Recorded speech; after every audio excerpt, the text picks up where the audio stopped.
Hello everybody, my name is Evelyn Garcia and today I'm going to be talking about aggregate demand and aggregate supply. So what exactly is aggregate demand? Well, basically it's a demand for every single product in our world today. So in other words, it's just not the demand for one product, let's say a bag of Cheetos, but it's demand for every single product. So cars, toothbrushes, boats, lawnmowers, and those bags of Cheetos. So it's a demand for every single product, not just one. So within aggregate demand, there's four main components, and these components include consumption, investment, government spending, and net exports. So beginning with consumption, this can change for a number of reasons, including movements in taxes and income and any expectations about future income, and this leads to changes in wealth levels. As for investment, this can change in response to its expected profitability, which in turn is shaped by expectations about future economic growth. So within this future economic growth, this can include anything like the creation of new technologies, so iPads, iPhones, Androids, whatever this new technology may consist of, any key inputs, tax incentives, and this would all contribute to investment. So investment can overall just change when interest rates rise or fall. Both government spending and taxes are ultimately going to be determined by political considerations. So whatever anyone in the political sphere want to do with government spending and taxes, it's going to be up to them on what happens with both of those things. As for imports and exports of any sorts, this is going to change according to any relative growth rates and prices between two economies.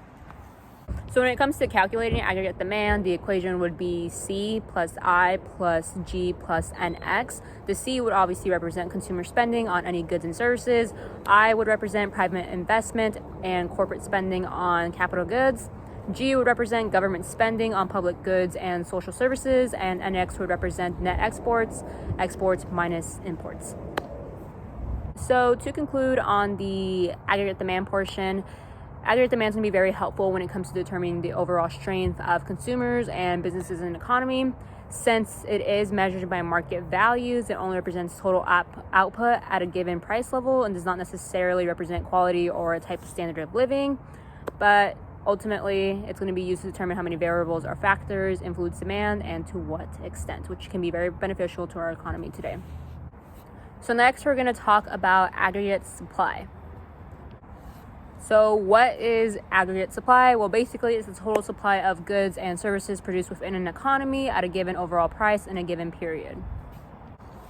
So the aggregate supply is represented by the aggregate supply curve, which describes the relationship between price levels and the quantity of output that businesses, corporations, or firms are willing to provide. And typically this leads to a positive relationship between aggregate supply and the price level. So when businesses have rising prices, this is obviously a sign that they should expand production to meet a higher level of aggregate demand. So when the demand increases amid constant supply, consumers compete for the goods available. So this contributes to paying higher prices to obtain these products. So this causes these businesses, these corporations, these firms to increase their output to sell more goods, which ultimately should benefit them rather than negatively impact them. So this will lead to the resulting supply increase, causing prices to normalize and the output to remain elevated. So these changes can positively impact a business, firm, corporation. For example, if there was an increase in labor efficiency, this can contribute to an increase in supply output by decreasing the labor cost per unit or supply, which would be a good thing, not a bad thing. But on the other hand, if wages were to increase, this places downward pressure on aggregate supply by increasing production cost. So when we look at aggregate supply over the short and long runs, in the short run, aggregate supply can respond to higher prices and demands by increasing the use of current inputs in the production process. However, if we look at it in the long run, aggregate supply is not affected by the price level and is driven only by improvements in efficiency and productivity. So when it comes to graphing aggregate supply, the aggregate supply curve will usually show how much input is supplied by any business, organization, or firm at different price levels. So the short run aggregate supply curve is affected by production costs, and this can include taxes, any prices of labor, wages, and the price of raw materials.